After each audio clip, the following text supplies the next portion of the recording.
Assalamualaikum warahmatullahi wabarakatuh. Waalaikumsalam. Kita kompak. Oh iya, hari ini pakai batik, kalau kemarin pakai baju-baju biasa gitu. Betul. Kenapa? Karena hari ini adalah Hari Batik Nasional.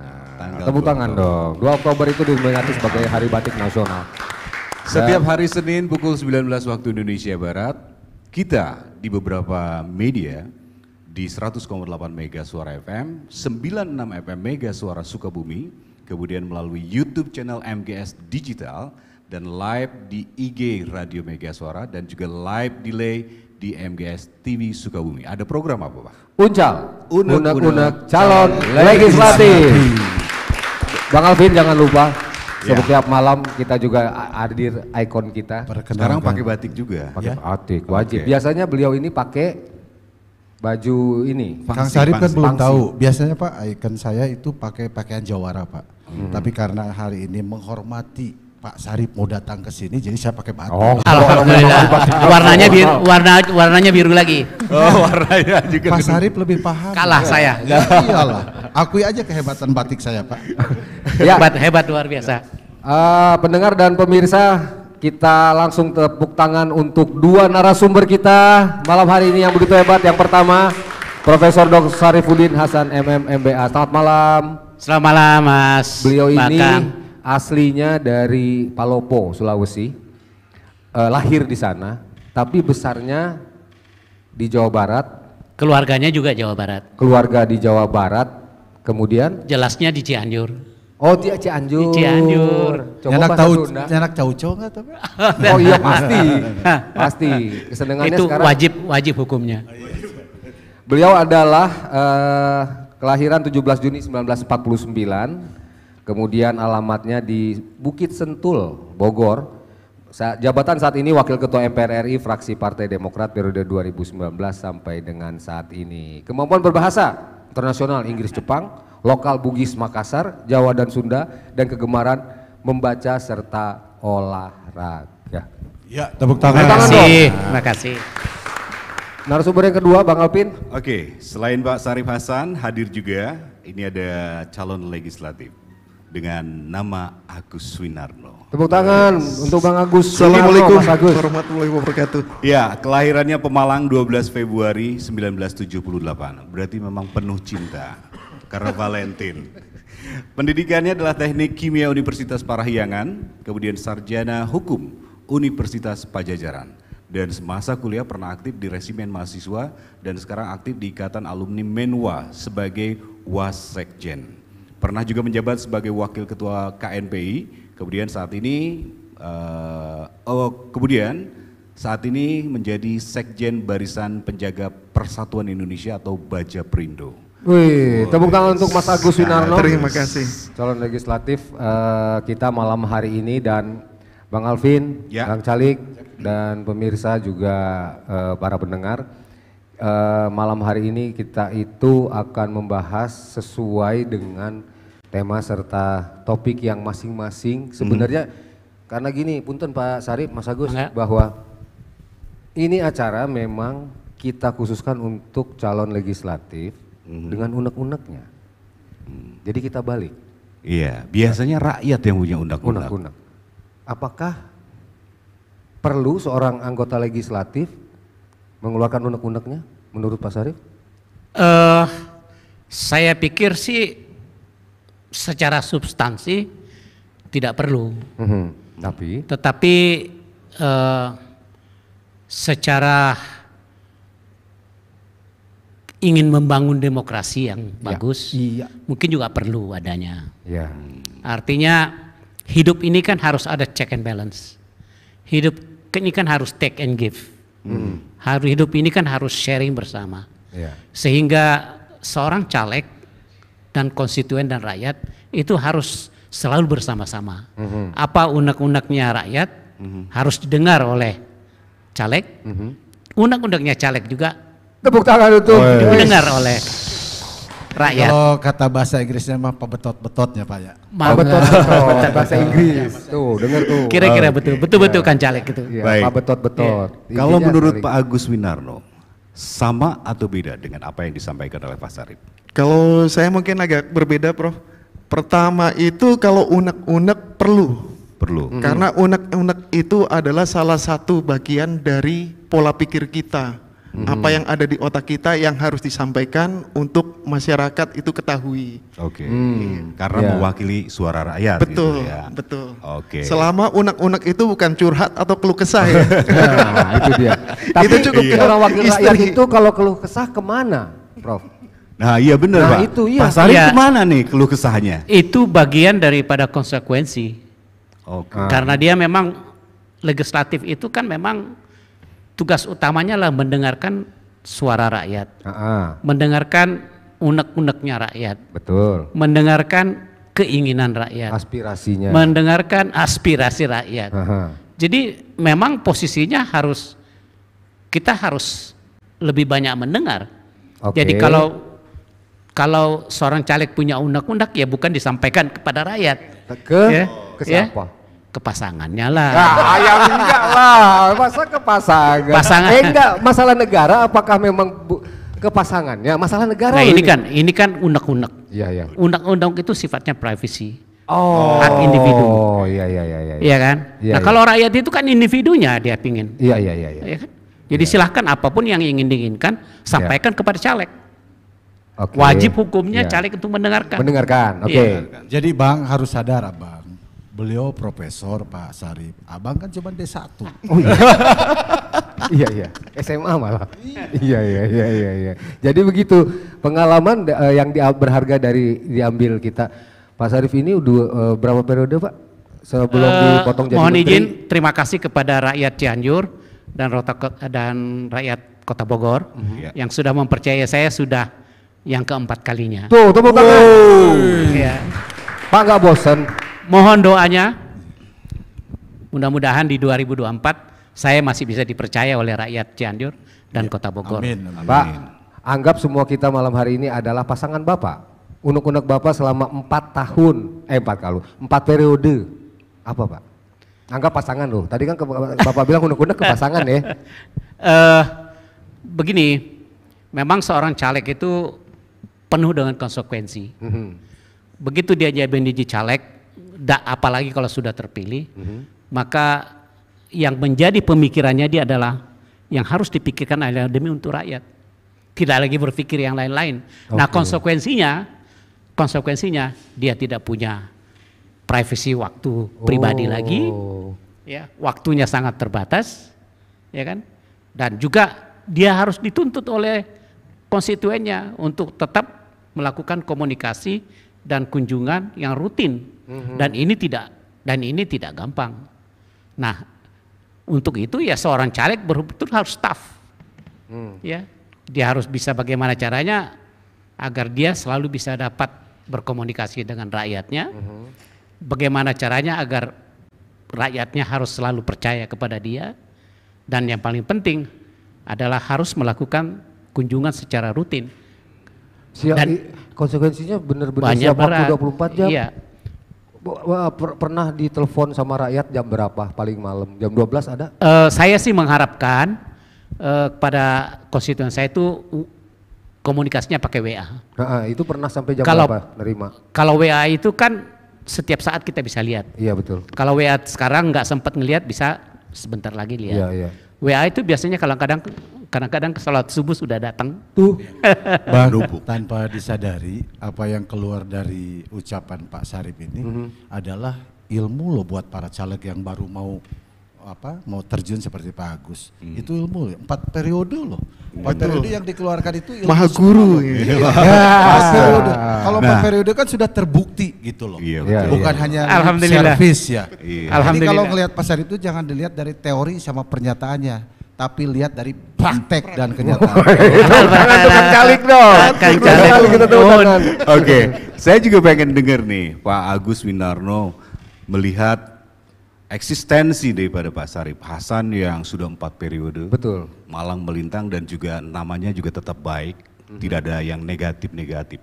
Nah, persiapan dari Mas Agus Winarno agar sukses seperti Pak Sarip Hasan, apa sih di benak-benak yang akan terjadi nanti? Kalau secara personal saya dengan Pak Prof itu jarang berkomunikasi. Tapi untuk sepak terjangnya saya tahu persis. Saya tahu persis. Iyalah pasti ya. Tahun 2014 saya juga berkampanye di Kota Bogor dan Kabupaten Cianjur. Tahun 2009, tahun 2009 juga sama di sana. Dan saya tahu persis bagaimana sepak terjangnya di bawah, di lapangan, bagaimana tekunnya beliau ketemu konstituen, hampir tiada hari dan hampir dan tidak pernah putus, kontinunya itu. Itu yang harus saya contoh itu. Terima kasih. Okay. Nah, kalau Pak Agus Winarno sendiri, kenapa bisa mendaftarkan atau mencalonkan diri sebagai caleg? Kalau mendaftarkan sebagai caleg itu pertama dari pribadi saya. Kerja politik, kerja di partai politik itu pada dasarnya itu kan ada 4 bagian ya. Kerja administratif saya sudah. Kerja organisasional saya sudah. Membentuk dari tingkatan provinsi sampai kabupaten kota untuk Baja Perindo, Barisan Penjaga Perindo, itu sudah pernah saya lakukan.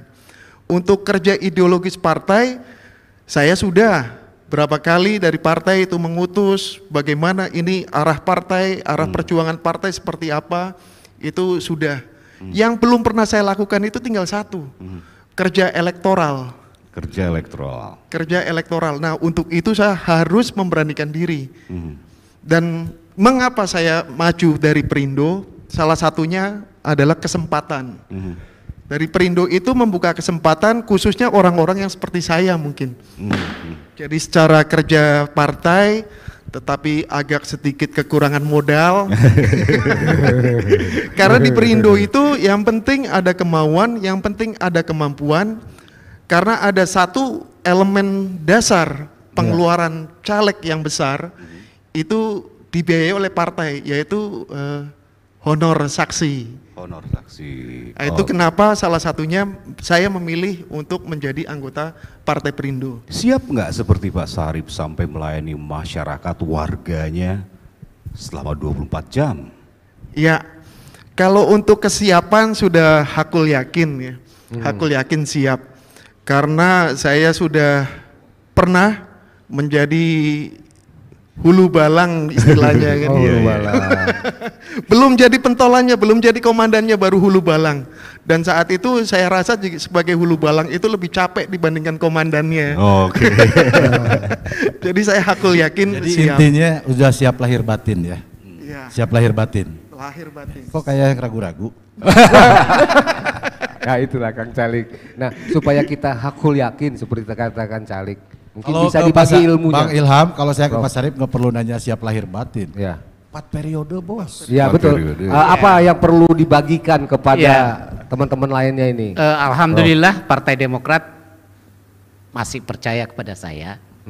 Dan saya pikir memang seseorang itu harus loyalitasnya kepada partai juga memang harus ditunjukkan. Oke, setuju. Nah, kalau belajar kepada itu kita betul-betul loyal kepada partai kita, sementara di sisi lain partai memiliki misi dan visi yang jelas untuk kepentingan rakyat, maka kita juga harus loyal kepada rakyat.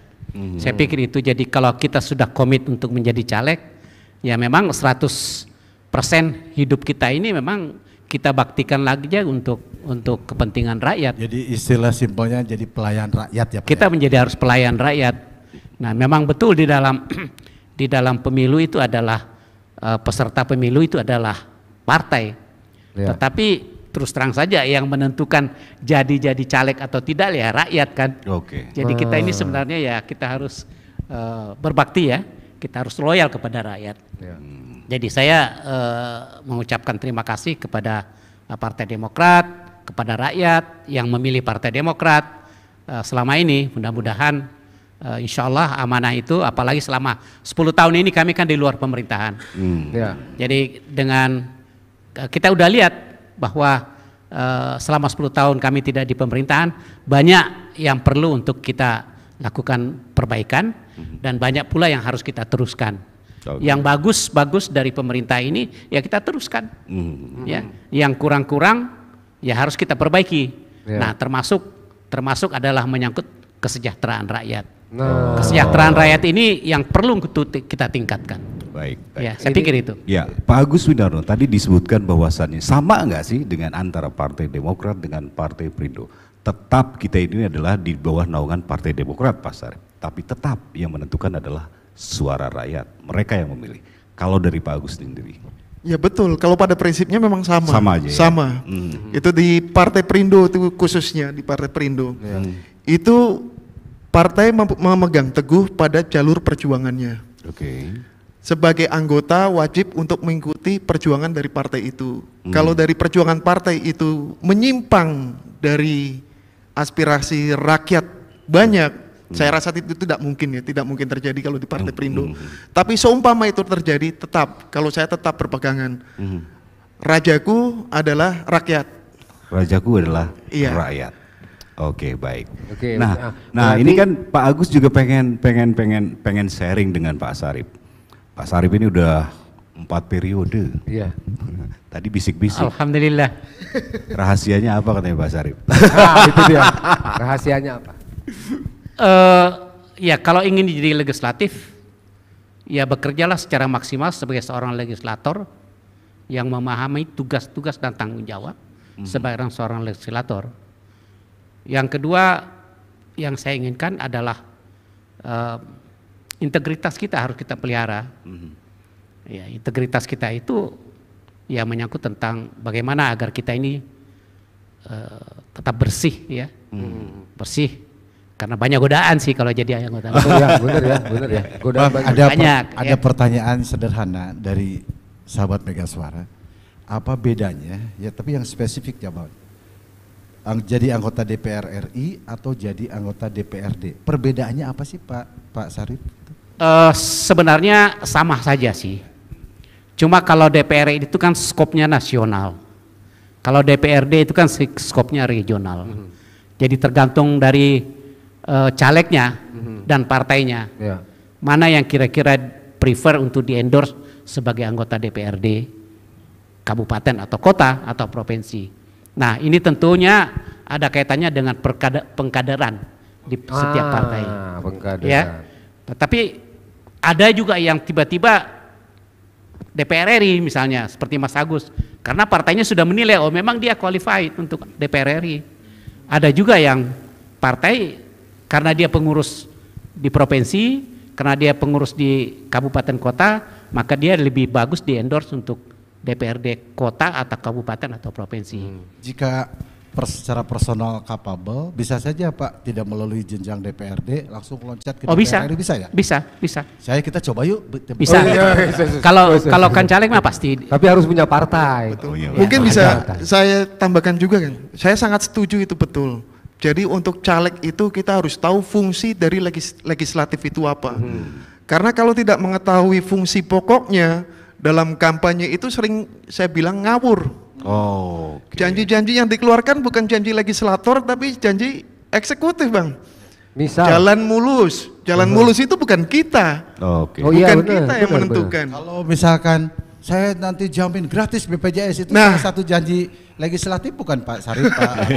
Itu bisa dimasukkan sebetulnya ke legislatif, tapi dengan kajian-kajian tentunya, karena itu kan perjuangan kita tadi ada di penganggaran. Kalau penganggarannya cukup, itu bisa dilakukan atau tidak. Nah, kalau berbicara tentang penganggaran nih ke Pak Sarip, terutama di DPR RI yang saldonya memang udah itu, bisa nggak mengakomodir hajat hidup orang banyak all crew Pak, dianggarin gitu ke Pak Sarip? All crew ini. Jadi begini, seorang anggota DPR tingkat nasional. Itu kan berbicara tentang bagaimana salah satu tugasnya adalah membuat anggaran nasional. Iya. Nah di DPR itu kan ada komisi. Salah satunya di Komisi 5 misalkan tentang infrastruktur. Jadi bisa saja seorang anggota DPR menjanjikan kepada konstituennya bahwa jalan ini akan saya aspal. Metodenya caranya bagaimana? Setelah anggaran itu disetujui, dia itu akan berkoordinasi dengan anggota DPRD di kabupaten dan provinsi misalkan. Itu jalan sana tolong diperhatikan misalnya. Masukkan ke anggaran. Nanti kita di sini kita akan setujui. Nah nanti kamu kawal. Ya. Jadi anggaran itu ditransfer ke daerah oleh pemerintah pusat, dikirim ke daerah, di pusat, di provinsi diterima, ditransfer lagi ke daerah, ke kabupaten atau kota. Nah di situ dilaksanakan oleh Pemda. Nah dilaksanakan oleh Pemda karena anggarannya sudah ada, pekerjaannya sudah ada, sudah jelas, maka tinggal ngawasin aja kapan nih dikerjakan, anggarannya udah ada kok. Gitu. Jadi disitulah. Benar nggak nih kerjaannya gitu ya Pak? Benar nggak kerjaannya? Kalau sudah di aspal misalnya, itu anggota DPR bisa mengatakan nih gara-gara saya ini. Iya. Ya kan? Jadi masuknya di politik penganggaran gitu ya Pak? Iya, politik penganggaran. Jadi benar, karena kalau tidak didorong sama dia, nggak akan jadi kan? Iya. Jadi harus kerja, itulah sinergi antara caleg di DPR RI dengan caleg di tingkat provinsi dan DPRD kota. Tadi ada yang menarik juga Pak, DPR RI kemudian DPRD Jawa Barat. Pak Sarip ini DPR RI Kota Bogor dan Cianjur. Kemudian juga ada Pak Agus DPRD Dapil 6 ya. Nah, Kabupaten Bogor. Apa bedanya? Kalau Pak Sarip kan bisa juga dapil yang lain, misalnya dari calon legislatif lain adalah Kabupaten Bogor. Ini juga Kabupaten Bogor. Bedanya apa tuh dari Pak Agus dulu? Kalau ini kan ruang lingkup nih, ruang lingkup. Kalau dengan Pak Prof itu kan untuk DPR RI. DPR RI kebetulan dapilnya di Jabar 3 ya Pak. Jabar 3. Kalau saya Jabar 6 bukan DPR RI tapi DPRD provinsi. Tapi wilayahnya Jawa Barat, Kabupaten Bogor. Nah, di DPR juga pasti ada kan yang wilayah kabupaten gitu. Ada kan? Ada pasti. Yang tadi dijelaskan sama Pak Sarip nyambung nggak tuh Pak? Nyambung ya. Nyambung. Berarti koordinasi ya Pak Sarip? Ya, koordinasi ya. Okay. Itu kan ada muaranya, itu kan ada di politik anggaran. Pertama ditentukan oleh pusat, postur anggarannya seperti apa, terus untuk alokasi ke daerah itu seperti apa, berapa dan peruntukannya untuk apa. Dari daerah itu dieksekusi oleh dinas-dinas terkait. Dinas-dinas terkait itu nanti yang kita awasi. Awasi itu ya pertama bertahap kan, pengawasan bertahap. Apakah yang dari provinsi itu untuk peruntukannya ke kabupaten kota? Apakah itu untuk peruntukannya memang anggaran kerja provinsi? Nah itu pengawasannya itu jadi berjenjang sesuai dengan peruntukan anggaran itu dikelola, digunakan oleh siapa. Bisa lintas partai. Jadi gini, ketika DPR RI-nya dari Demokrat, ya kan? Nah, apakah mereka juga harus berkoordinasi dengan Demokrat yang ada di kabupaten kota atau bahkan provinsi, atau bisa lintas partai yang sesuai dengan, kalau ini komisinya komisi 5 tadi, infrastruktur. Nah itu seperti apa Pak Sarif pengalamannya? Lintas partai bisa saja terjadi. Bisa. Misalkan salah satu contoh misalnya ada jalan yang rusak. Kebetulan partai anggota legislatif dari Demokrat misalnya. Terus dia cek, oh ini kok rusak. Dia cek ke mana? Ke DPR ini, ternyata Demokrat ini ngelihat ini, ternyata dia lihat dari partai X mungkin yang lebih dekat sama menterinya misalnya, ya kan, tolong dong itu jalan di sana diperbaiki gitu. Bisa saja terjadi demikian. Bisa. Gitu loh. Tapi lebih baiknya lebih bagus kalau partai ke partai. Dari partai ke partai. Nah gitu, jadi intinya itu kaitannya dengan bahwa seberapa banyak sebuah partai mampu meraup kursi dari tingkat kota kabupaten, provinsi sampai dengan ke pusat. Kira-kira begitu ya Pak Sarif ya. Kira-kira begitu kira-kira. Oke, kita juga bisa mendengarkan melalui 100,8 Mega Suara, kemudian 96 Mega Suara Sukabumi, YouTube MGS TV Digital, IG Radio Mega Suara dan juga live delay MGS TV Sukabumi. Nah sekarang Bang Alvin, ini kaitannya tadi sempat disinggung, bagaimana seorang caleg harus bisa mensejahterakan rakyatnya. Salah satu yang menjadi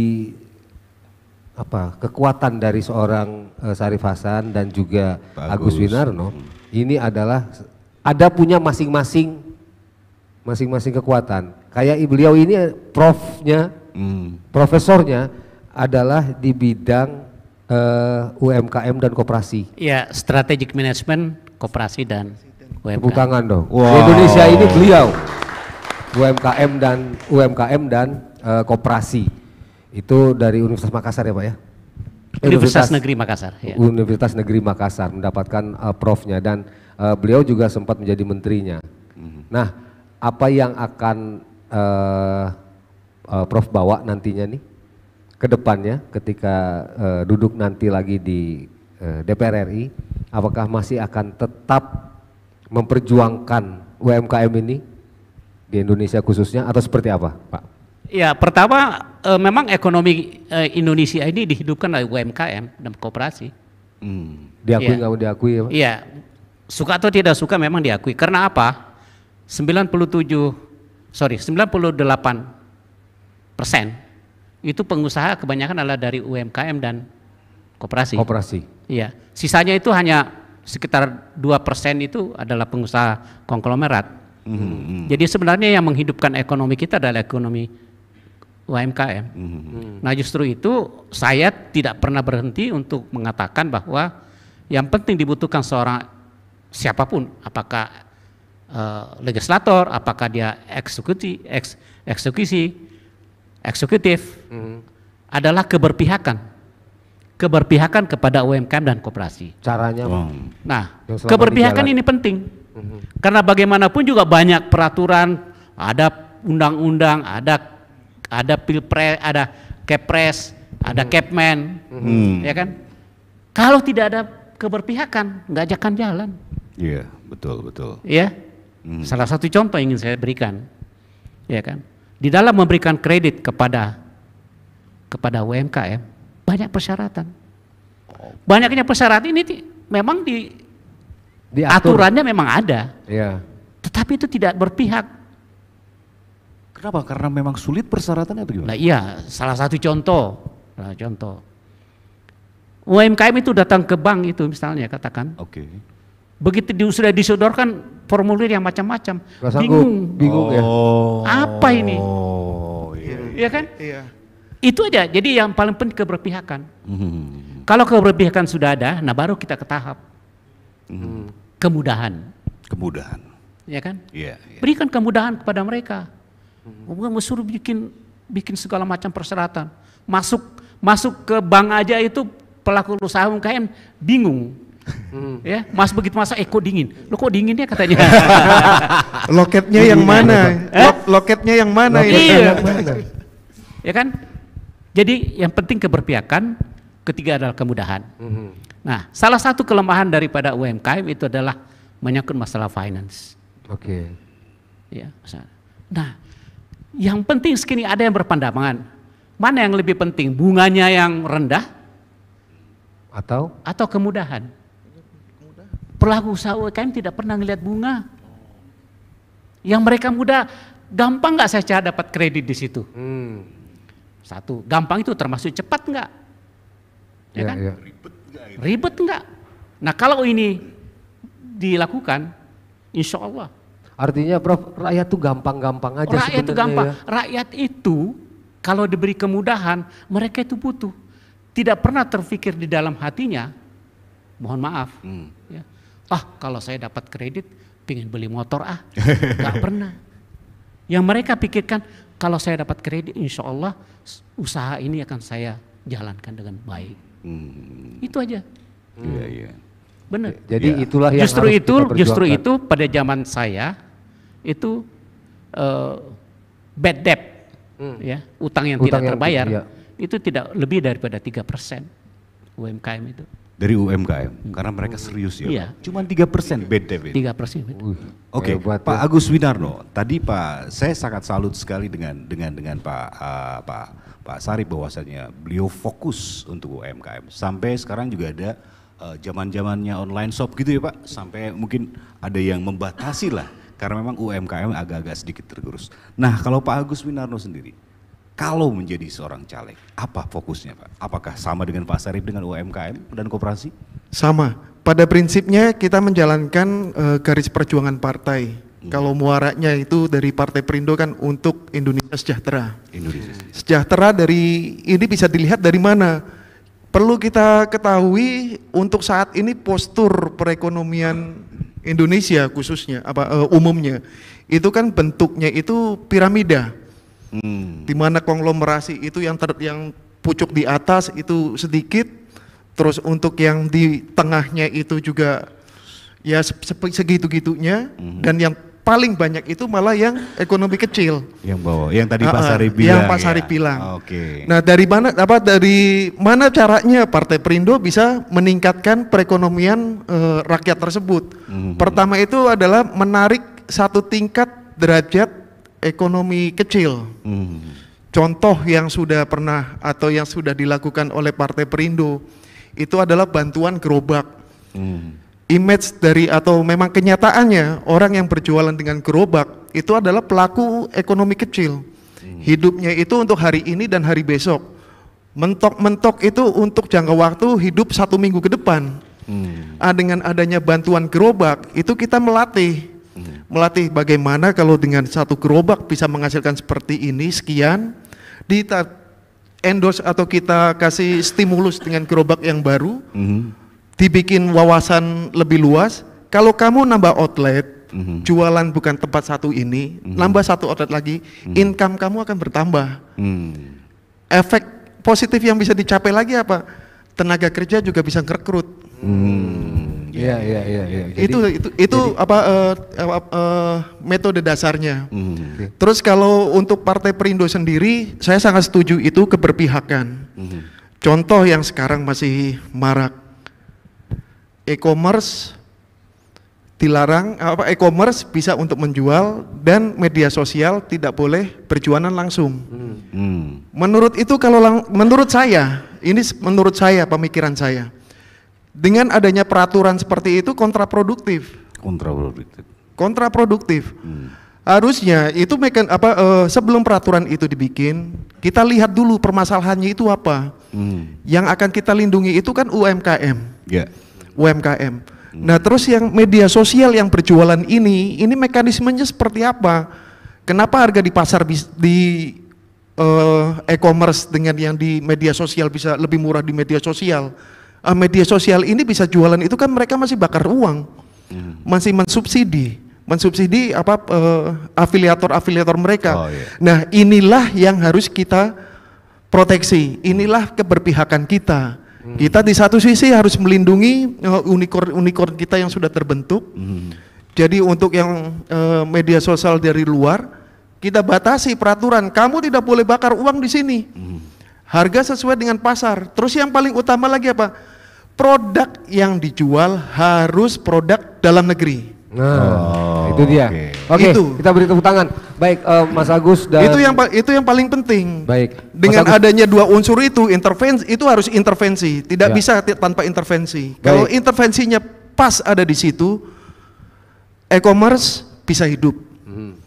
UKM penjual lepas atau istilah kerennya sekarang itu afiliator. Ya, ibu-ibu rumah tangga yang ngurus anaknya tapi bisa sambilan jualan, itu kan jumlahnya nggak sedikit. Nah, itu juga masih bisa hidup, masih bisa menghidupi keluarganya.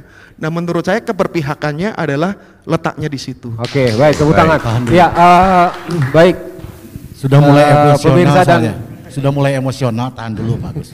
Pemirsa dan pendengar, kebetulan Prof kita ini sudah mempunyai tugas yang menunggu, bisa disampaikan?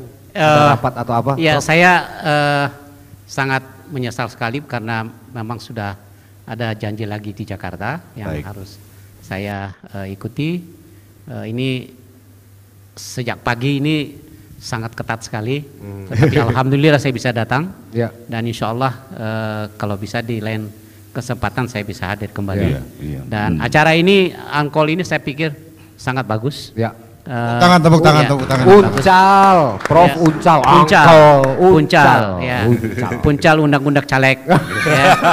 Ini bagus, memberi pembelajaran dan informasi kepada rakyat. Silakan pilih partai yang dipercaya dan betul-betul reliable dan konsisten terhadap rakyat. Dan dengan ini saya mohon maaf untuk bisa meninggalkan tempat. Saya Syarifuddin Hasan dari Partai Demokrat, mohon maaf apabila tidak bisa mengikuti sampai tuntas. Baik, terima kasih Prof. Terima kasih, Kita Prof. beri tangan dan pemirsa Mas. kita akan Ada. kembali lagi nanti setelah beberapa informasi dan Anda tetap bisa mengikuti Uncal Undang-Undang Calon Legislatif.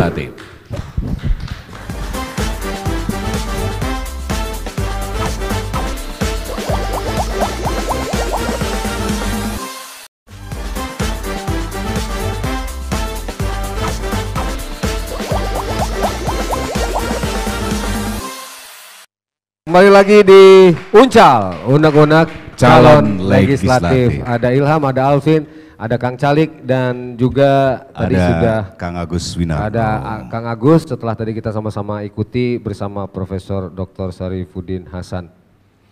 Enak nih bos, tinggal satu. Enak kita ngeroyok. Kita rempug aja, kita keroyok aja ya. Sampai Tinggal dia digebuki ini. keluar itu bendera putih.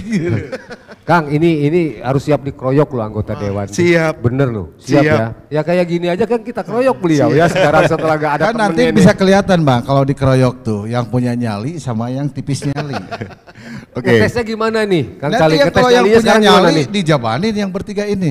Yang tipis Siap ya ini ya, siap ya. keluar nanti. Oke, Kang Agus Winarno, saya panggil Kang aja ya, karena dapilnya Jawa Barat juga. Apa yang sudah dilakukan oleh Kang Agus kepada masyarakat di dapil 6? Kalau yang sudah dilakukan belum ada. Belum ada ya? Khususnya Belum ada. maksudnya ke konstituen, bukan ke masyarakat, ke konstituen Mas Agus.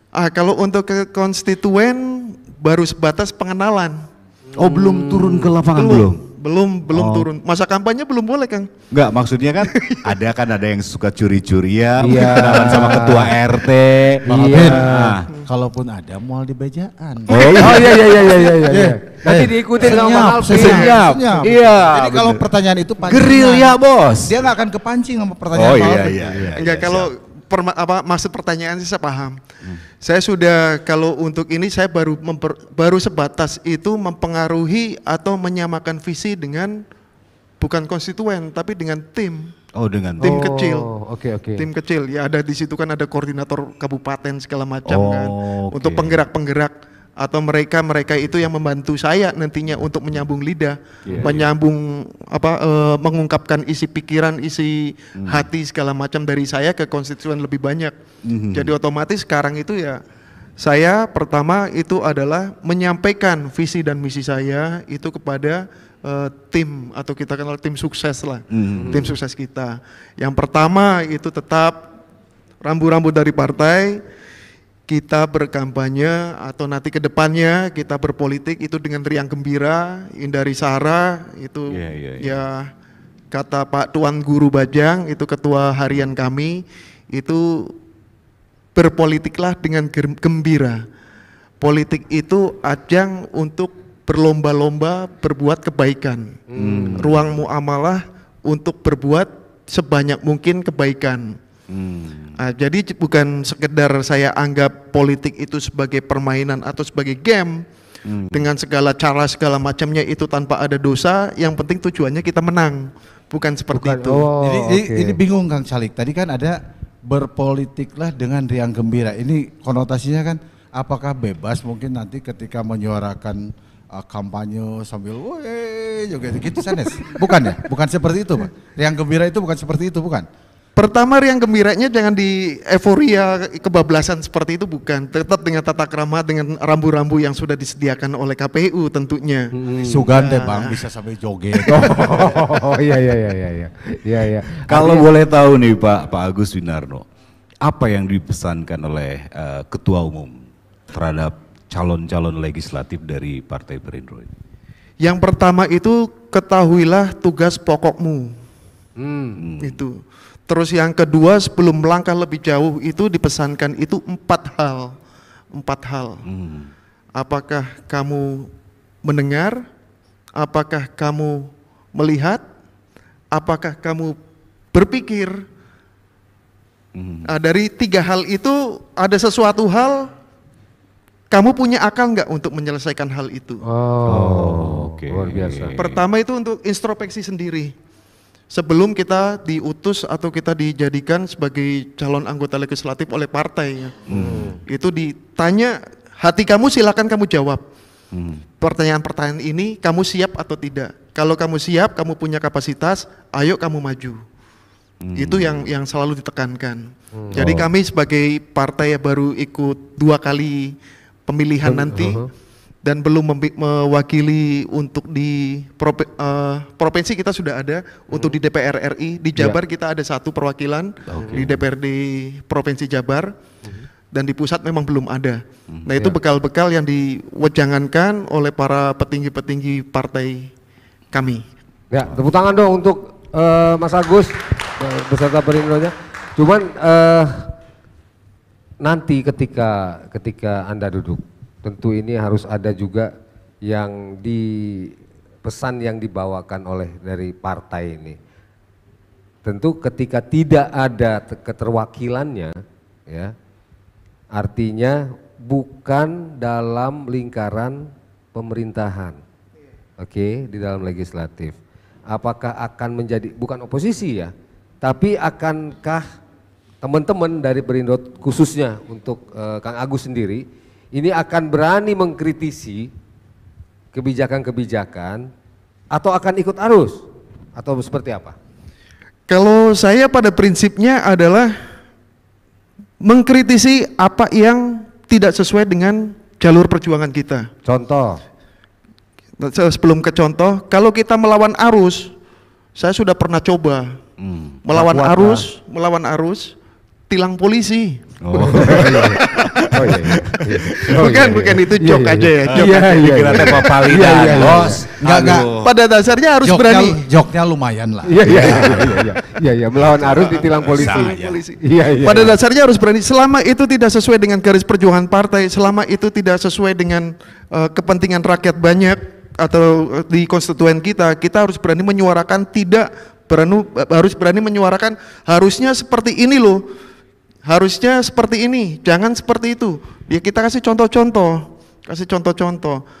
Untuk dari partai saya sudah menyuarakan. Kalau saya nanti kepilih menjadi anggota DPRD provinsi, saya ingin di Komisi 1. Kenapa? Itu yang ada di pemerintahan. Kenapa saya pengen di situ? Ya karena saya melihat banyak hal di pemerintahan ini, khususnya di Provinsi Jawa Barat, ada yang bisa diapresiasi, tapi ada juga yang menurut saya masih belum pas. Ya, Bang, sebentar Bang. Ada pertunjukan klise yang selalu dipertontonkan oleh para caleg, kita lebih agak dalam nih. Ya. Ketika seperti ini, melakukan hal seperti ini. Tapi ketika sudah jadi, ada bukan pertunjukan klise, tapi pertunjukan klasik, di mana sang caleg sudah mulai mengikuti arus, bukan melawan arus. Ya, melawan arusnya kan cuman cari aman doang gitu. Gimana menyikapi itu? Betul, kalau saya setuju. Ya untuk saya secara pribadi belum teruji. Secara pribadi belum teruji. Cara saya untuk biar tetap pada pendirian saya, biar saya tetap pada idealisme saya, bagaimana? Saya perbanyak orang yang ikut mengawasi saya. Apapun konsekuensinya. Kamu kalau saya salah ini gini-gini, tunjuk langsung dari partai. Kalau saya sampai salah melenceng gini-gini, pecat. Kalau sampai saya korupsi kayak gini, ada indikasi segala macam, pecat. Itu saya sudah menyuarakan, tolong awasi kami juga. Bagaimanapun kan godaan itu kalau diberi kesempatan yang namanya manusia ya, saya tidak bisa munafik. Bagaimana kalau saya tergoda nanti? Harus ada yang berani menegur saya, ikut mengawasi saya. Tapi kalau dari diri sendiri apa? Kalau dari diri sendiri sih saya sudah yakin dengan kapasitas moral saya. Dengan yakin kapasitas moral saya, katakan tidak pada korupsi. Ya, tepuk tangan dulu dong, tepuk tangan. Luar biasa. Tepuk tangan. Ini kan bicaranya komitmen, Bang. Iya. Moral, kapasitas moral saya sangat luar biasa tuh, komitmen. Jadi apa yang disampaikan Kang Calik juga kemungkinan juga bisa terjadi ketika sudah masuk tidak kuat melawan arus karena akan ditilang polisi tadi gitu kan, tapi beliau akan tetap melawan arus apabila memang tidak sesuai dengan hati nurani. Intinya kan begitu kan ya? Betul sekali. Ya, intinya begitu. Oke, Bang Alvin mungkin ada. Ini ada yang masuk, ada live chat dari YouTube, ada 2 yang masuk. Yang pertama ini dari Sukabumi kirim kabar, tapi ini untuk masukan buat program kita. Kemudian yang kedua ada Pak Daniel Wijaya. Boleh saya bacakan Pak Agus? Ya, silakan.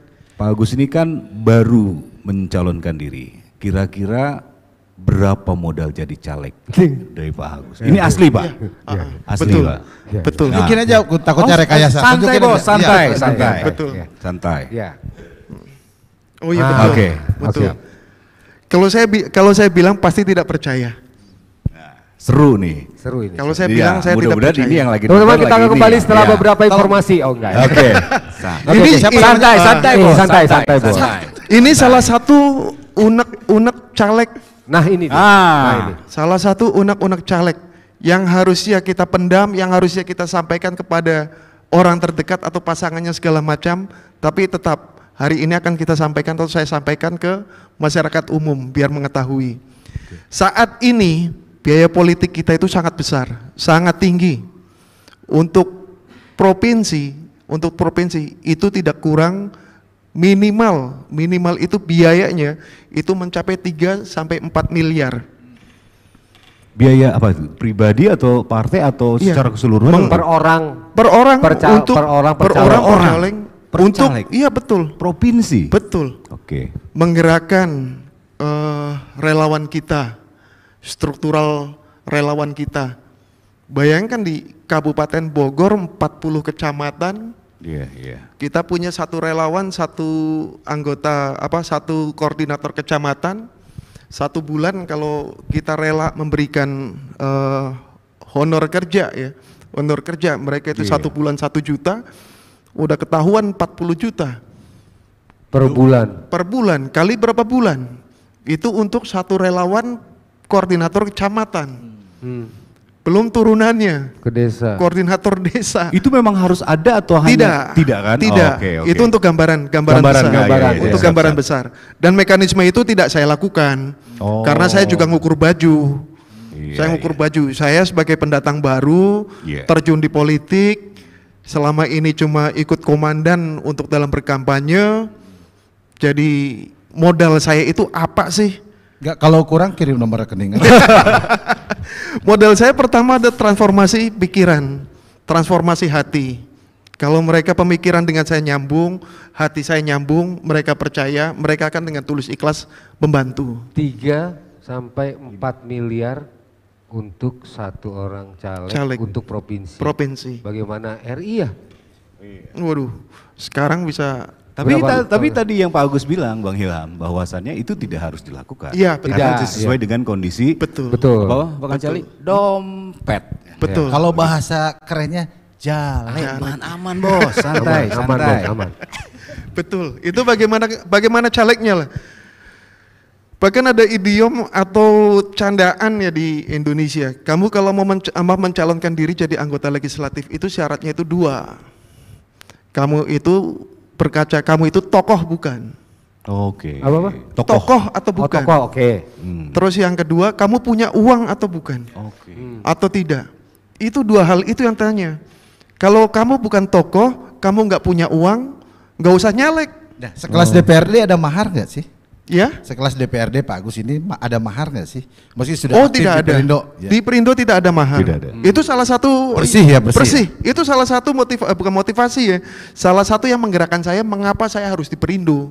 Mengapa saya mencalonkan diri dari Partai Perindo.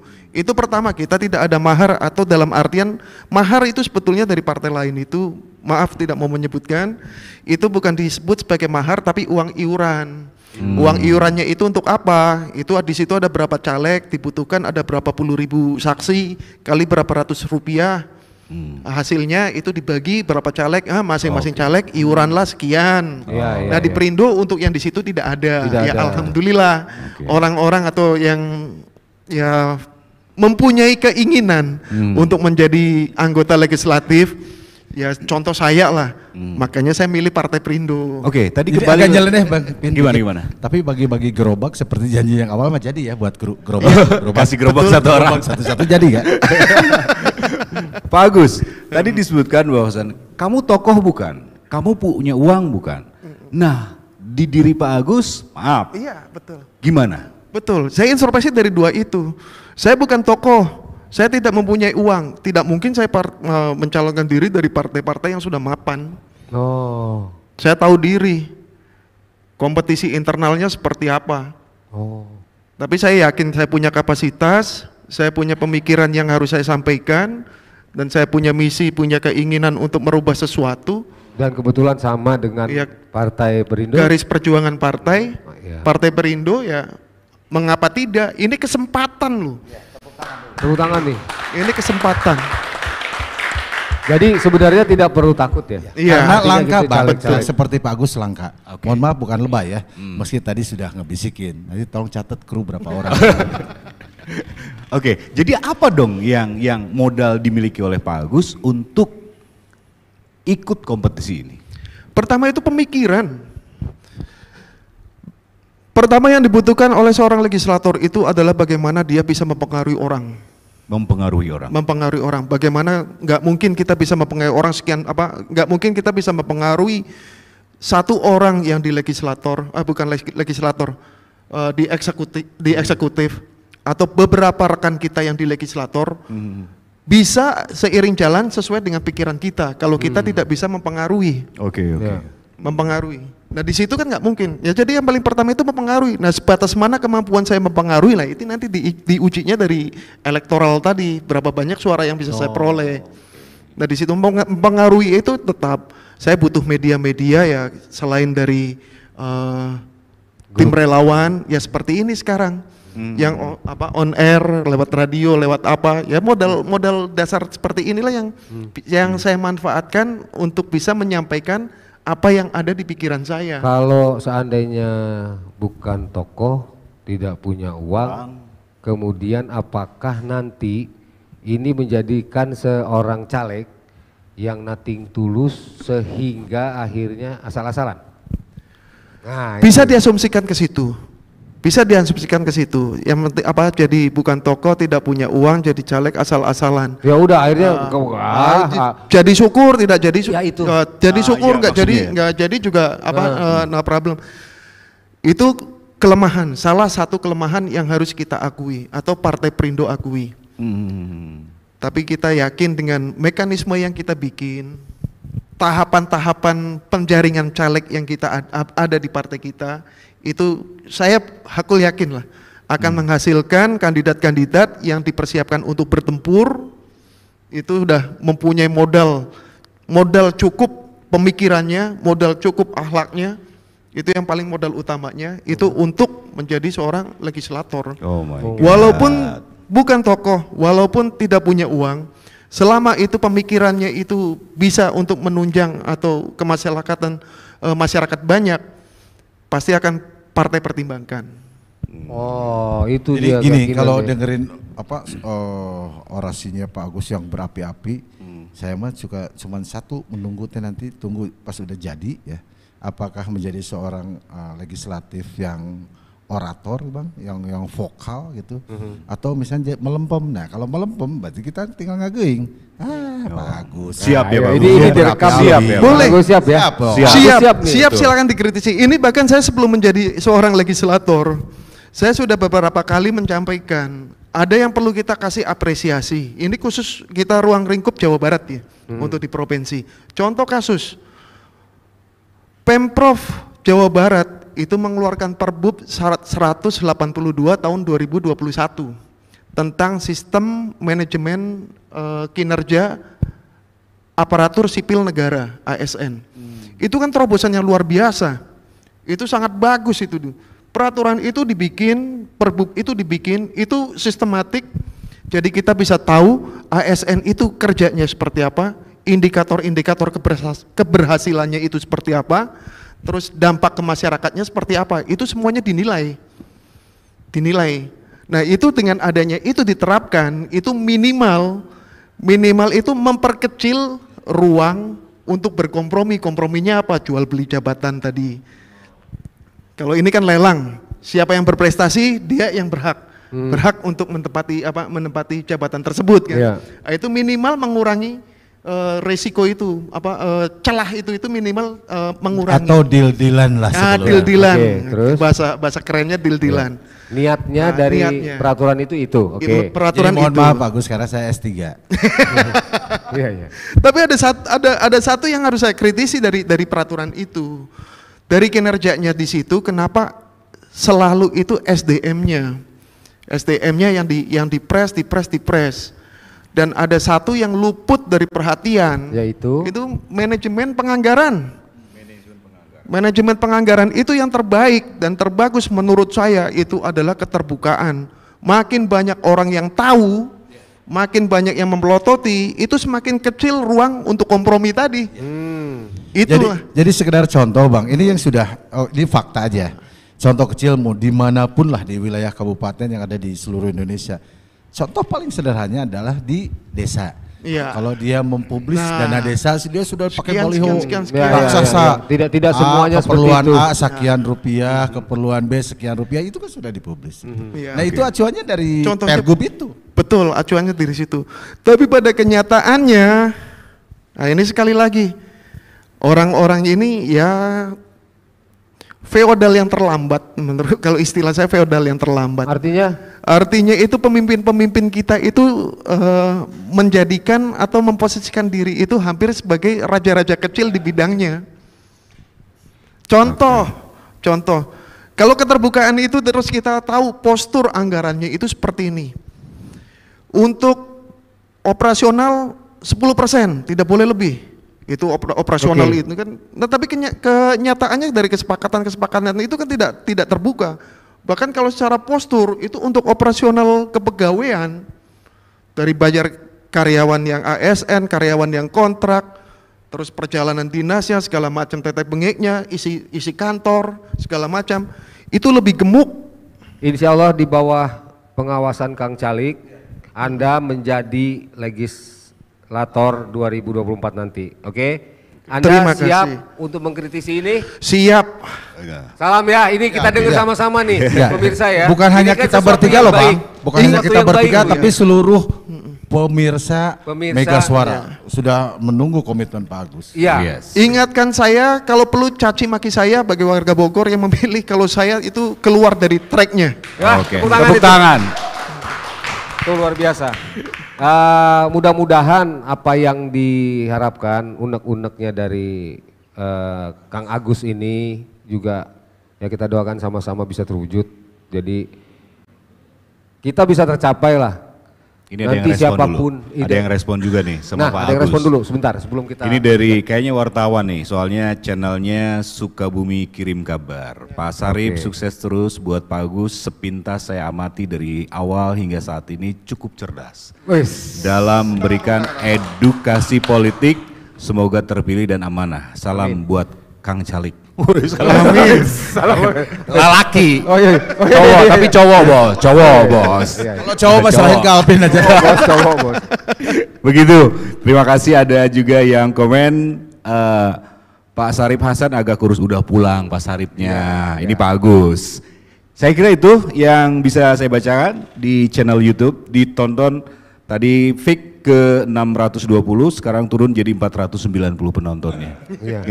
Iya. Oke, Mas Agus, mungkin sebelum kita akhiri apa yang ingin disampaikan. Tadi kita sudah deal-dealan Bang Alvin, Kang Calik, bahwa dipegang malam hari ini insya Allah beliau terpilih. Amin. 2024 beliau siap ditangkap polisi karena melawan arus. Intinya kan begitu ya. Melawan arus sebenarnya.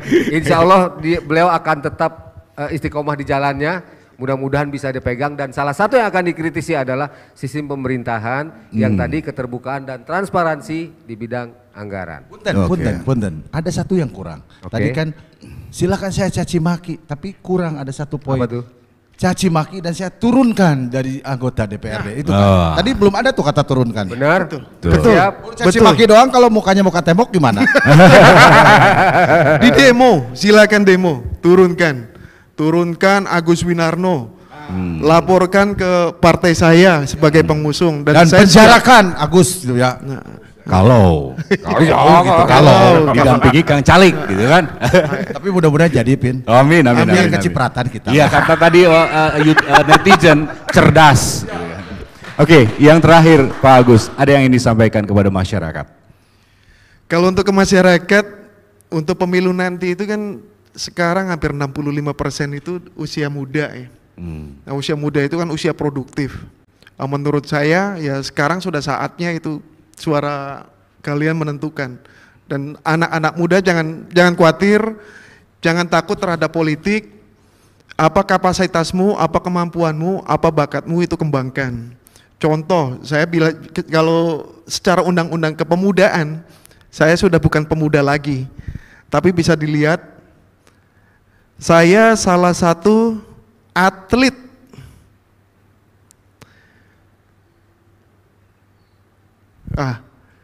game online. Wow. Saya salah satu atlet game online. Nah, inilah. Ini yang jangan ya untuk orang tua juga saya berpesan. Untuk orang tua juga berpesan. Mana kasih tahu teman-teman. Mana ini ya itu. Oke. Nah, itu. Untuk orang tua berpesan. Main game tidak selamanya itu negatif. Tinggal dikontrol waktu bermainnya kapan, jangan salurkan. Saat sidang. Ya, itu pastinya. Dari partai kau. Itu pastinya. Sidang urusan yang berbeda. Nah, kalau untuk jadi ke sana, sementara saya sebagai atlet game online atau e-sport, saya mengundurkan diri dulu untuk vakum. Itu udah pasti tuh, udah pasti. Tuntutan pekerjaan kan. Ini bisa dijadikan ini yang muda-muda sekarang, mau itu Mobile Legend atau COC Clash of Clans, itu silakan kembangkan. Nah, untuk yang pemilih pemula ada satu godaan. Itu adalah malas melangkahkan kaki untuk menuju ke TPS. Saya mohon suara kalian menentukan 14 Februari lagi, beranikan diri, mantapkan hati untuk melangkahkan kaki menuju ke TPS. Ya, terima kasih. Terima kasih Pak Agus. Pak Agus, terima kasih. Sukses selalu. Kita doakan juga selamat sampai ke tujuan ya Pak Sarif. Amin. Dalam perjalanan menuju ke Jakarta. Dan pemirsa, dengan demikian selesai sudah Uncal untuk edisi hari ini. Dan mudah-mudahan bisa berkenan untuk Anda dan menjadikan referensi Anda, menjadikan pemilu Republik Indonesia 2024 yang adil, jujur, dan bermartabat. Ilham, Alvin, Kang Calik, Kang Agus pamit, tetap semangat, sampai jumpa di episode berikutnya.